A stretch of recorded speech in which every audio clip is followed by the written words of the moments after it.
warahmatullahi wabarakatuh. Perkenalkan, nama saya Muhammad Zikri Bahtiar dari kelas TIC 2023 dengan NIM 23051204080. Dan pada kesempatan kali ini kita akan mengawali perkuliahan keamanan data karena sebelumnya kita kan sudah membuat video mengenai jaringan komputer, jaringan komputer. Mengenai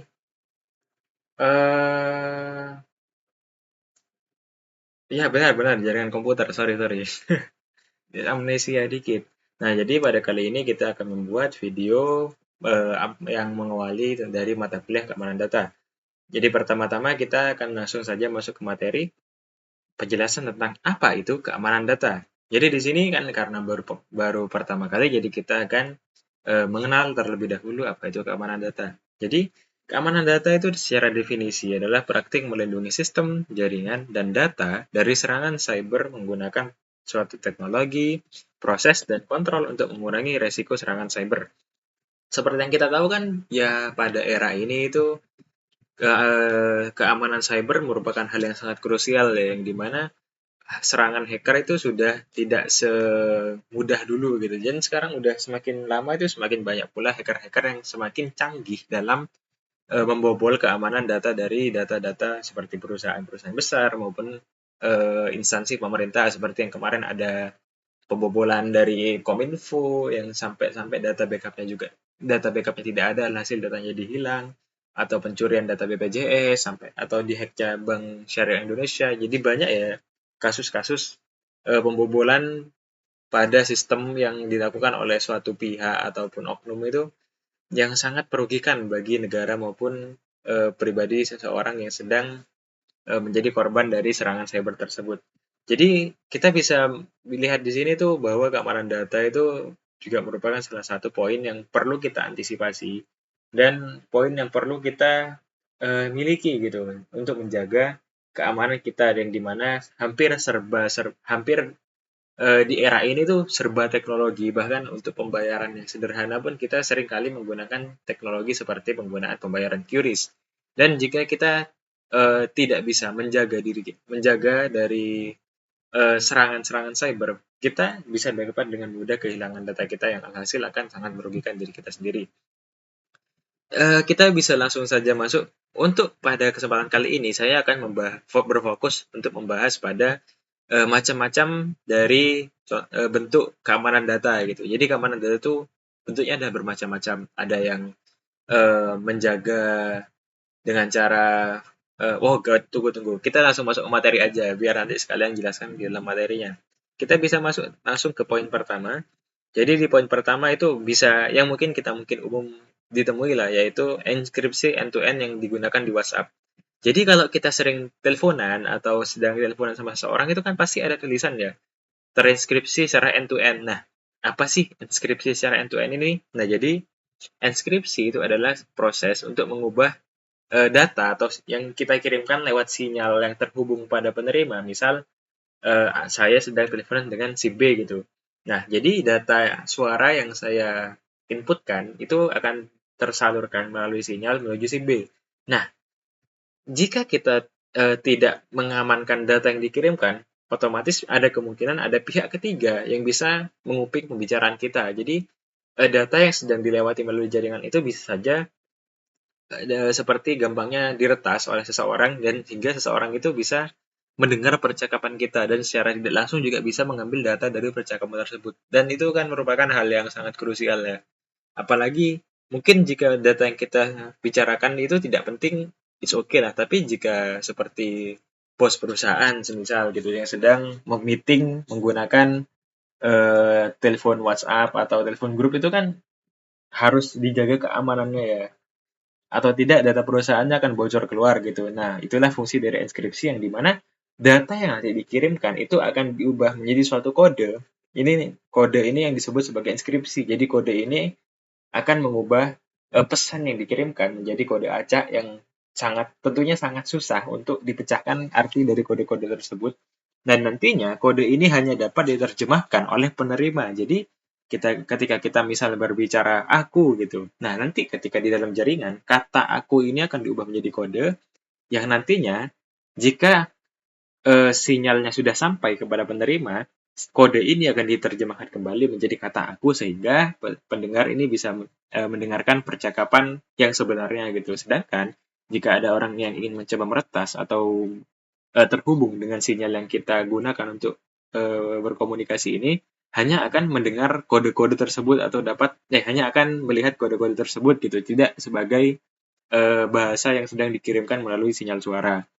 Jadi itu fungsinya yang mungkin sering kita temui di WhatsApp ya. Jadi di sini untuk melindungi pesan agar hanya pengirim dan penerima yang dapat membacanya dengan cara mengubah sinyal dan data yang dikirimkan menjadi kode yang telah dienskripsi gitu. Mungkin sebenarnya kita nggak sadar, tapi nggak hanya lewat voice call, tapi sebenarnya untuk chattingan saja itu juga sudah mendapatkan fitur enskripsi yang sudah di-backup secara end-to-end. Jadi bukan cuma ketika kita telepon sama seseorang, tapi juga ketika kita itu sedang chatan sama seseorang itu tidak bisa diakses oleh orang lain karena seperti yang sudah dijelaskan tadi, percakapan maupun chat teks itu juga sudah deskripsi secara end-to-end oleh pihak WhatsApp. Mungkin kita langsung ke contoh berikutnya saja. Di sini ada contoh berikutnya yaitu verifikasi biometrik. Verifikasi biometrik itu mungkin sudah sering kita temui ya, walaupun nggak dalam bentuk aplikasi juga.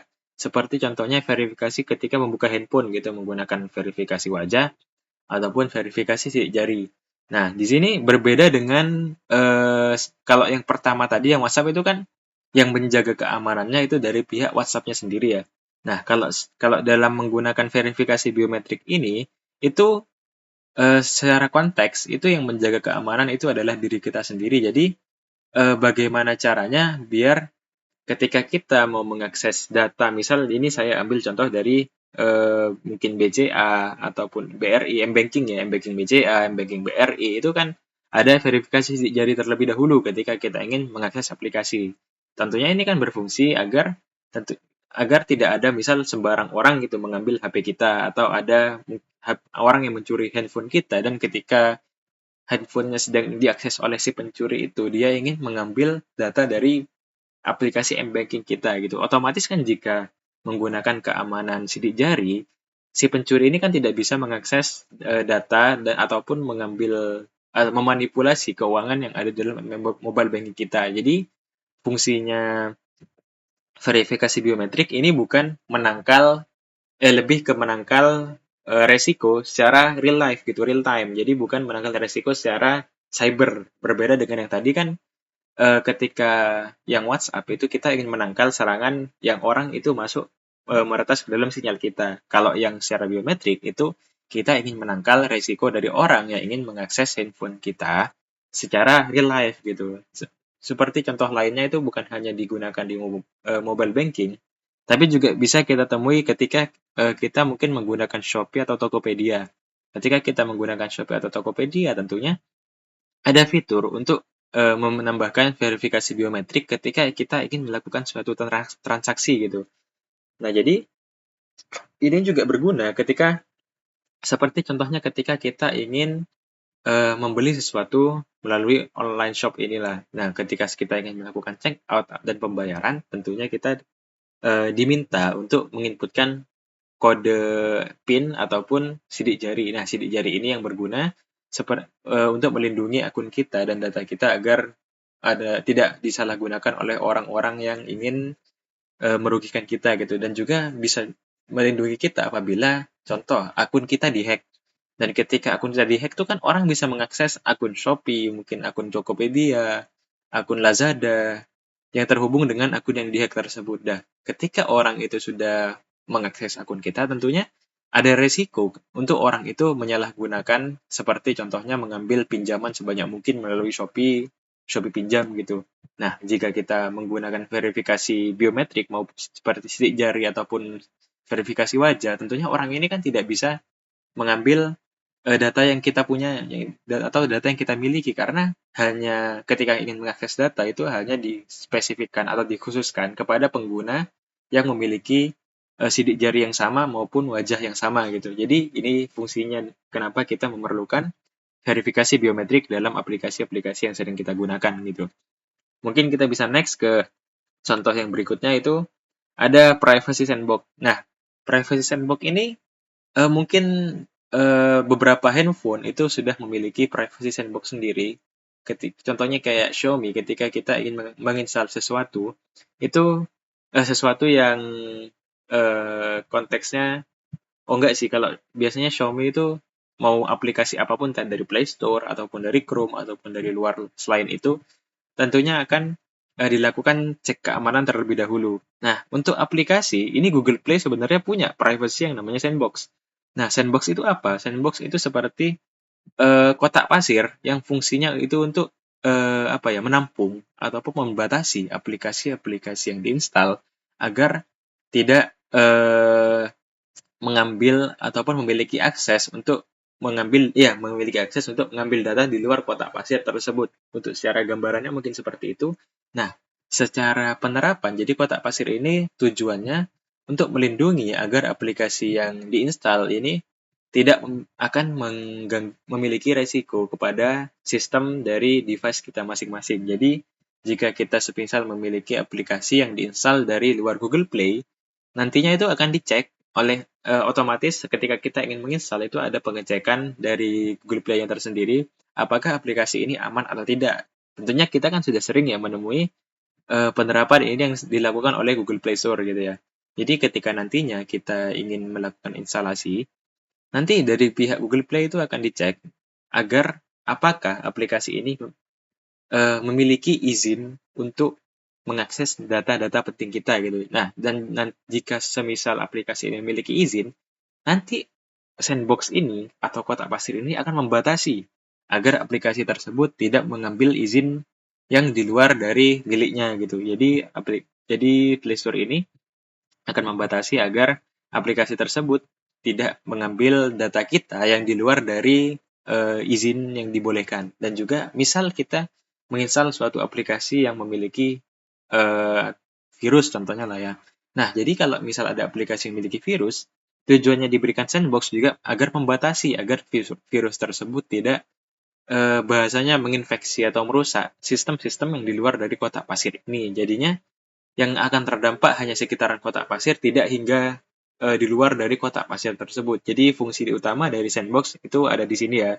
Dan juga sandbox ini seringkali digunakan oleh Google Play, seperti di PPT, yang seketika akan aktif apabila kita melakukan instalasi aplikasi bajakan maupun aplikasi di luar Google Play yang berfungsi untuk menjaga keamanan aplikasi yang akan diinstal ke dalam device.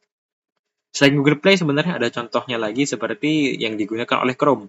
Jadi ketika kita menggunakan Chrome dan kita menginstal suatu aplikasi, APK, ataupun data, file seperti exe itu laptop buat zip contohnya, atau RAR, file RAR, ataupun biasanya apa yang besar ya, seperti eh ya sih biasanya itu. Ya, ketika kita menginstal aplikasi tersebut, biasanya Chrome itu akan memberikan peringatan terlebih dahulu. Aplikasi yang aman itu biasanya langsung diinstal saja, sedangkan aplikasi yang memiliki resiko itu akan diberikan peringatan aplikasi berbahaya gitu sebelum kita menginstalnya. Jadi biasanya tuh ada di pojok kanan atas aplikasi berbahaya, apakah ingin melanjutkan untuk mengunduh gitu, ataupun sering muncul pop-up dari bawah headphone biasanya ya.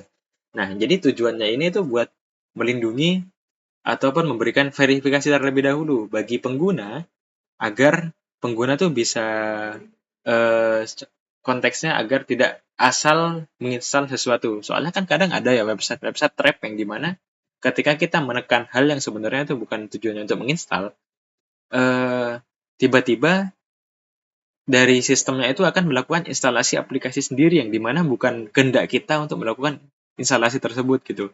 Nah, tujuannya dari Chrome ini agar ketika ada file berbahaya yang secara tidak kita inginkan itu terdownload ataupun terinstall sendiri, nantinya Chrome itu akan memberikan kita peringatan gitu kalau semisal ada aplikasi yang sedang yang akan di-download gitu. Jadi aplikasi tersebut tidak akan secara tanpa sadar masuk ke dalam sistem device kita, dan yang apabila itu mengandung virus atau malware, kita bisa menjaga ataupun melindungi sebelum aplikasi tersebut secara otomatis masuk ke dalam sistem kita gitu.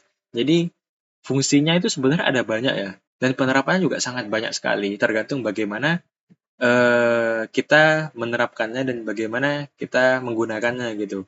Dan juga itu bukan hanya dilakukan oleh Play Store maupun Chrome, sebenarnya masih banyak lagi contohnya seperti yang digunakan untuk melindungi keamanan ketika kita mengakses website tuh kan kadang ada website yang berbahaya itu kan karena seperti contohnya ketika kita buka websitenya tiba-tiba kita diarahkan ke direct linknya itu ternyata otomatis mengunduh data-data berbahaya gitu. Jadi itu fungsinya keamanan data yang mungkin tidak seperti yang mungkin sering kita temui di kehidupan sehari-hari gitu ya. Mungkin penerapan contohnya hanya kurang lebihnya seperti itu dari saya. Terima kasih telah menonton. Sekian dari saya. Wassalamualaikum warahmatullahi wabarakatuh.